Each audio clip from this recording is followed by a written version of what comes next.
औरत, ये शब्द सुनते ही हमारे मन में न जाने कितने रूप उभर आते हैं। माँ, बहन, बेटी, पत्नी, सहचरी, दोस्त और कभी-कभी सिर्फ एक औरत। वह जन्म देती है, पालती है, संवारती है और फिर भी अक्सर खुद को पीछे छोड़ देती है। उसकी कहानी सिर्फ उसके जीवन की नहीं होती, बल्कि हर उस समाज की होती है जिसमें वह रहती है। यह कहानी है एक ऐसी औरत की जो साधारण घर में जन्मी, लेकिन असाधारण साहस और संवेदनाओं से भरी हुई थी। उसका नाम था सुहानी। सुहानी का जन्म मध्य प्रदेश के एक छोटे से कस्बे में हुआ। घर में खुशियां तो आईं, लेकिन दादी के चेहरे पर थोड़ी निराशा भी थी।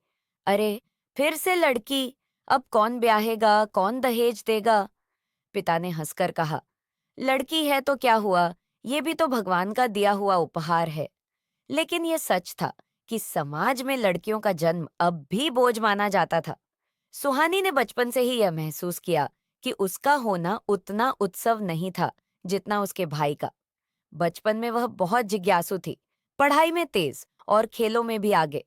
मगर जैसे ही 10वीं कक्षा आई, मोहल्ले की औरतें माँ से कहने लगीं, अब बेटी बड़ी हो गई है, इसे ज्यादा पढ़ाने का क्या फायदा, घर गृहस्थी सीखो। माँ बीच में फंस जाती, एक ओर समाज की बातें और दूसरी ओर बेटी का उज्जवल भविष्य।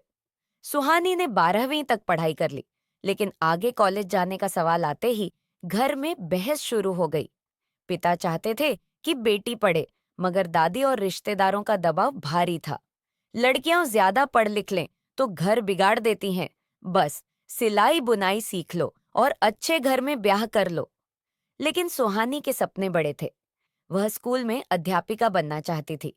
किताबों से उसका रिश्ता गहरा था। उसने पिता से कहा, पापा, अगर आप मुझे आगे पढ़ने देंगे तो मैं वादा करती हूँ कि आपको कभी शर्मिंदा नहीं करूंगी। पिता ने आखिरकार उसकी जिद मान ली। सुहानी ने बीए किया और फिर बीएड की पढ़ाई शुरू की। यह आसान नहीं था। कभी कभी कॉलेज जाने के लिए पैसे नहीं होते, तो वह बच्चों को ट्यूशन पढ़ाकर अपनी फीस जमा करती।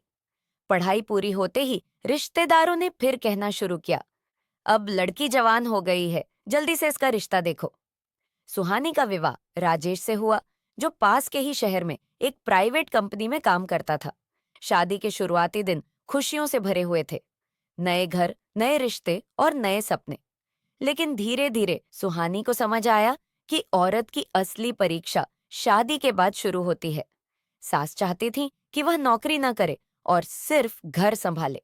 पति शुरू में तो सहायक दिखे, लेकिन बाद में वही कहने लगे, इतनी पढ़ाई का क्या फायदा अगर तुम घर और बच्चों को समय न दो।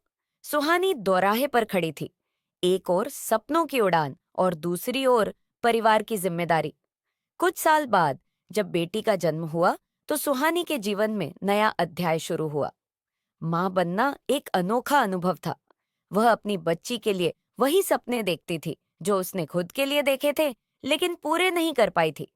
रात रात भर बच्ची को दूध पिलाना, उसका ख्याल रखना और फिर सुबह उठकर घर का काम करना, ये सब उसके लिए थका देने वाला था। पर हर मुस्कान के साथ उसे लगता, यह संघर्ष भी सुंदर है। सुहानी ने पार्ट टाइम नौकरी शुरू की ताकि बेटी की पढ़ाई और अपना आत्मसम्मान बनाए रख सके।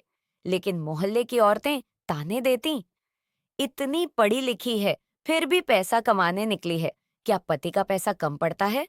उसे बार बार यह सुनना पड़ता कि औरत की असली जगह घर है, बाहर की दुनिया नहीं।